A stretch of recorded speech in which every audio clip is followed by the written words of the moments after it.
observando a palavra de Deus, vivendo de acordo com os mandamentos do Senhor. Então, nós percebemos aqui com a história da corça que ela precisa se limpar, ela precisa estar limpa. Nós também precisamos estar limpos diante de Deus. E essa limpeza, ela se dá através da palavra de Deus. Deuteronômio, no capítulo número 32, o versículo número 2, Deus ele fala para Moisés assim: revestiu o meu título, proteja a minha doutrina. Na medida que a palavra de Deus vai sendo gotejada na nossa vida, vai sendo destilada na nossa vida, automaticamente ela vai nos limpar, vai nos purificar e nós nos tornamos branco como a neve. É muito importante isso. Jesus, certa feita, ele vira para os seus discípulos e diz: vós já estáis limpos pela palavra que eu vos tenho ensinado, vós já estáis limpos. Então nós entendemos aqui, com esse texto aqui nessa noite, que assim como a corça, ela precisa estar limpa, purificada do seu odor, nós também precisamos nos purificar do pecado. Precisamos estar em conformidade com a palavra de Deus, para que Deus possa olhar para nós e sentir em nós o cheiro suave, para que a nossa adoração chegue até a Deus com um cheiro suave. Outra característica da corça é que ela sente o cheiro da água a quilômetros de distância. A quilômetros de distância, a corça ela percebe a presença da água. Assim também deve ser a nós também. Precisamos ter sentir esse cheiro pela palavra de Deus. Ter sensibilidade. Uma coisa que a corça também faz, ela procura a fonte certa. E nós sabemos também que nós precisamos procurar a fonte certa. E a fonte chama-se Jesus Cristo.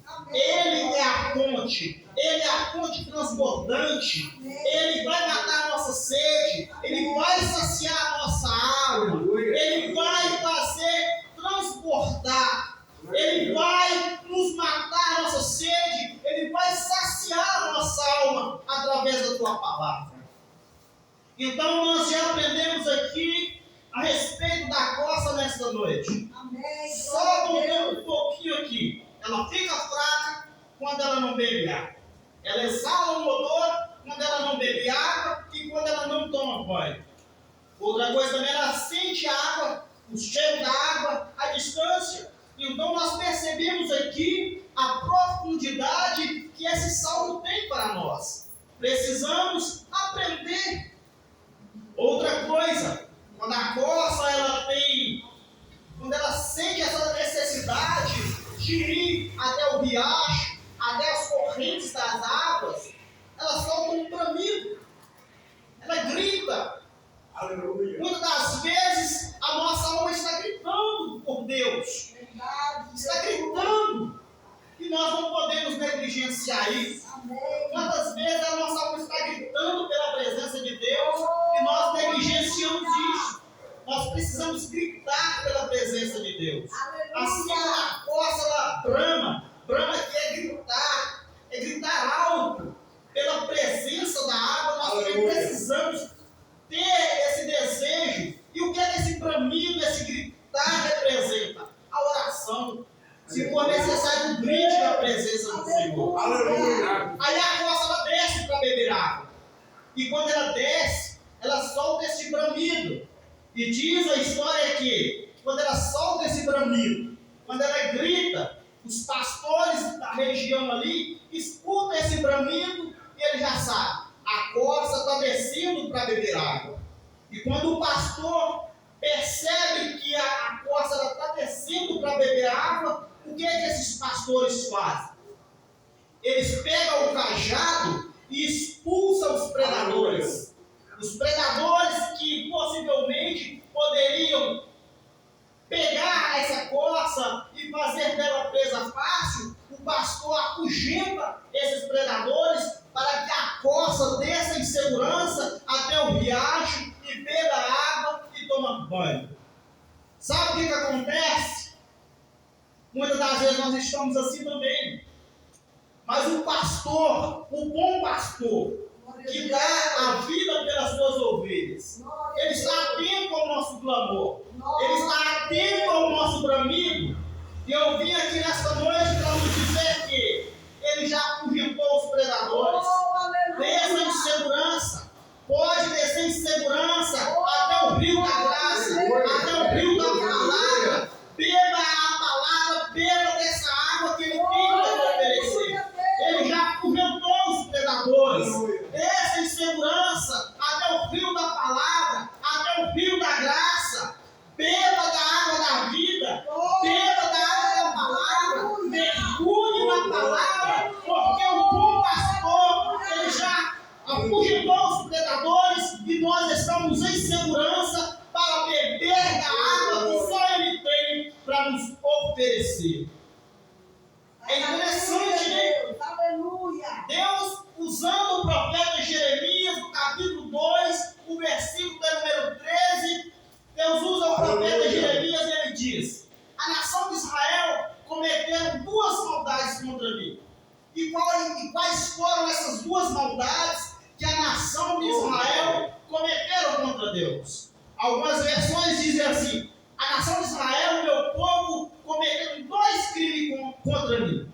E quais crimes foram esses? Quais duas maldades foram essas? Aí Deus usa o profeta Jeremias e diz: eles me abandonaram a mim, a manancial de águas vivas, e cavaram para si cisternas rachadas que não podem beber água. Que coisa triste! Abandonar a manancial, a fonte da água viva, e cavar para si poços, cisternas que não eram capazes de reter a água da chuva. A água da chuva caía e a cisterna não era suficiente, porque eram rachadas, eram rotas e não conseguia manter a água por muito tempo. E Deus repreende a nação de Israel através da boca do profeta Jeremias, dizendo: o meu povo cometeu essas duas maldades contra mim. Quantas vezes nós também fazemos isso? Procuramos em outras fontes e abandonamos a essência, a fonte verdadeira, de onde jorra a água da vida eterna. Precisamos atentar para isso. Assim como a corça anseia por água, nós também precisamos anelar por essa presença de Deus. João, no capítulo número 7, Jesus sobe até uma festa, a festa dos tabernáculos. E no meio da festa ali, era um ritual dos sacerdotes pegar uma bacia de bronze cheia de água e derramar ali no sacrifício ali. E quando no meio da festa ali, o texto diz que naquele exato momento em que os sacerdotes tinham por costume de fazer isso, pegar essa água e derramar em cima do sacrifício, o texto diz que Jesus, João capítulo 7, Jesus se levanta no meio da festa e diz: quem tem sede, vem até a mim e beba. O que Jesus está dizendo ali é o seguinte: o ritual não vai matar a sua sede. O ritual que os sacerdotes faziam ali não ia matar a sede de ninguém. Mas Jesus está dizendo: quem tem sede, vem até a mim e beba, porque eu tenho a água da vida para oferecer. E ele estava se referindo à descida do Espírito Santo. Assim diz o texto. O Espírito Santo ele foi derramado. Jesus estava se referindo à descida do Espírito Santo. João, no capítulo número 13, nós conhecemos bem a história. Jesus estava lavando os pés dos discípulos. E Jesus se humilha muito, porque isso era um serviço de escravo. E Jesus mostrando para os seus discípulos que ele veio para servir. Então Jesus pega uma bacia de água, começa a lavar os pés dos discípulos, e quando chega a vez dele lavar o pé de Pedro, Pedro fica irredutível, Pedro fica meio constrangido, e Pedro diz assim: não, eu que tenho que lavar o pé do senhor, e o senhor vem lavar meu pé? Aí Jesus fala assim: se eu não lavar seu pé, você não terá parte comigo. Aí Pedro muda de ideia e fala assim: então lava meu corpo inteiro. E lava por inteiro. Porque Jesus está deixando claro para ele: se eu não lavar o seu pé, você não tem parte comigo. Então nós percebemos que só Jesus ele pode nos lavar. Só Jesus pode nos purificar. Só Jesus ele tem essa água que jorra para a vida eterna. Quando Jesus está ali dialogando com a mulher samaritana, e nós conhecemos muito bem a história, aquela mulher fala para Jesus: o poço é fundo, não tem com que tirar. E Jesus vai lá e chama seu marido e tal, e nós conhecemos bem a história. E Jesus fala para aquela mulher: aquele que beber dessa água aqui, dessa água física, ele vai tornar a ter sede. Mas aquele que beber da água que eu lhe der, lhe fará nele uma fonte que vai jorrar para a vida eterna. Então, o que nós podemos absorver nesse salmo aqui nessa noite, que nós precisamos exclusivamente de Deus. Nós precisamos todos os dias estar sedento por esta presença de Deus. Amém.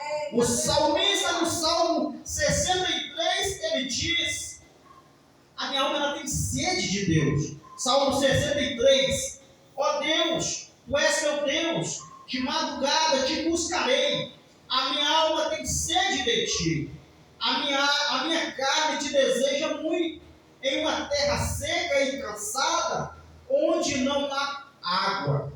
Nós aprendemos que só Deus ele tem água para nos saciar. Somente Ele. Não adianta querer buscar em outra fonte. A corça ela procura a fonte certa. Ela procura um lugar certo, onde ali ela vai se banhar. E a água também serve para curar essas feridas. Naquele momento que ela tem um contato com a água, o que a corça faz? Diz a história que ela se mergulha por inteiro, de cabeça aos pés, e fica ali por um determinado momento, e a partir do momento que ela sai da água, ela sai com as suas feridas curadas, ela sai limpa, ela já não tem mais esse odor, ela já não tem mais isso que atrapalha a sua caminhada, e ela caminha livremente, porque a água purifica ela, transforma ela, cura as feridas dela. E assim também é a caminhada cristã. Precisamos sempre estar buscando a presença de Deus, para que nós possamos ter as nossas feridas saradas, a nossa alma curada, para que nós venhamos ter esse cheiro da presença de Deus, e que tudo aquilo que não agrada ao Senhor venha sair da nossa vida, e que nós possamos andar em segurança na presença do Senhor. Aleluia. Apocalipse, no capítulo 22, o versículo 17, o texto diz, Apocalipse 22, o versículo 17.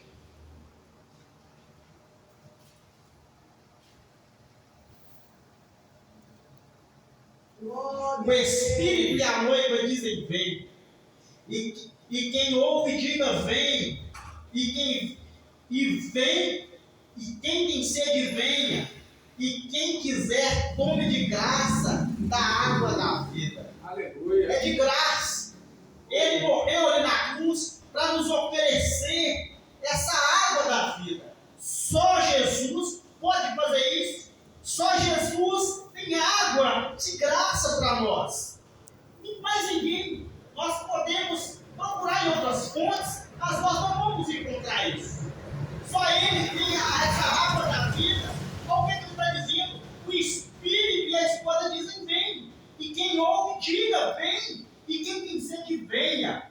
Precisamos ter essa sede todos os dias. Precisamos ter, como o pastor disse aqui anteriormente, ele disse, esse desejo de estar na casa do Senhor. Isso precisa fazer parte do nosso cotidiano.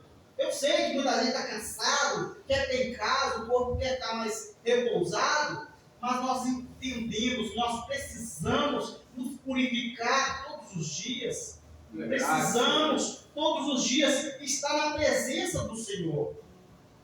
Isso vai nos purificar, assim como a corça é purificado, nós precisamos purificar também todos os dias. Lembra da mulher que perdeu a dracma perdida?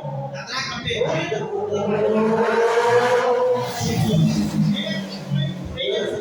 Parece muito bem aqui com aquilo que nós estamos meditando aqui nesta noite. Purificação, limpeza. Deus, Ele espera isso de nós. Assim como a corça, ela anseia por água. A nossa alma precisa ter essa sede por Deus. Buscar a presença do Senhor. Porque Ele diz na sua palavra: aquele que beber da água que eu lhe der, lhe fará nele uma água que vai jorrar para a vida eterna. Então existe um efeito futuro. Não é só nessa vida presente. Tem muita gente pregando por aí uma vida da vida presente, mas é muito além que isso. Essa fonte ela vai jorrar. Às vezes de repente vai chegar um colega de trabalho até você, vai te pedir uma palavra, um conselho. É a água que está jorrando na vida das pessoas. É as pessoas que estão sedentas, e às vezes, muitas vezes isso vai acontecer. E precisamos estar atentos a isso. Porque muitas das vezes nós seremos procurados por alguém que está sedento pela palavra de Deus. E ele vai querer ouvir a palavra de Deus. E nós precisamos ter essa palavra de refrigério. Como disse o salmista Davi: refrigera minha alma, leva-me às águas tranquilas. Só Deus tem essas águas tranquilas. Muitas das vezes nós estamos agitados com o dia a dia, é tanto problema, é tanta dificuldade, mas Deus, Ele tem refrigério para a nossa alma. Ele tem águas tranquilas para nós. E mesmo diante das dificuldades, diante dos problemas, nós conseguimos ter paz. Nós conseguimos ter alegria, porque a palavra ela traz isso. Ela traz refrigério, ela nos purifica, ela mata a nossa sede. E é interessante que quanto mais nós buscamos a Deus, mais nós sentimos vontades. Porque é isso que a palavra gera em nós. Eu quero ir lá mais uma vez à igreja, eu quero ouvir uma pregação diferente, eu quero ouvir um louvor, porque isso tem o poder, a palavra tem o poder de gerar em nós essa sede. Quando Jesus fala para os seus discípulos: sede sal da terra, sede luz do mundo, aí ele fala assim: sede sal da terra. Uma das características do sal é porque a partir do momento que você ingere o sal, você sente sede. Então nós precisamos, através da nossa vida, gerar sede em outras pessoas. E aqui está a fonte da água da vida. Aqui está o rio transbordante. O Salmo número 1, o salmista diz que aquele que medita na lei do Senhor de dia e de noite, ele é como uma árvore plantada junto a ribeiros de águas. Água traz vida, a palavra de Deus traz vida. Aí ele diz assim: aquele que medita na lei do Senhor de dia e de noite, ele não se assenta na roda dos escarnecedores, ele é como uma árvore plantada junto a ribeiros de águas. Ele dá o fruto na estação própria. Nós temos enxurradas de referências bíblicas dos benefícios que tem aquele que anela por essa presença de Deus, aquele que tem sede pela presença de Deus. Eu queria, com a permissão do pastor, fazer uma oração para a igreja nessa noite. Posso? Pai Todo-Poderoso e Santo, nessa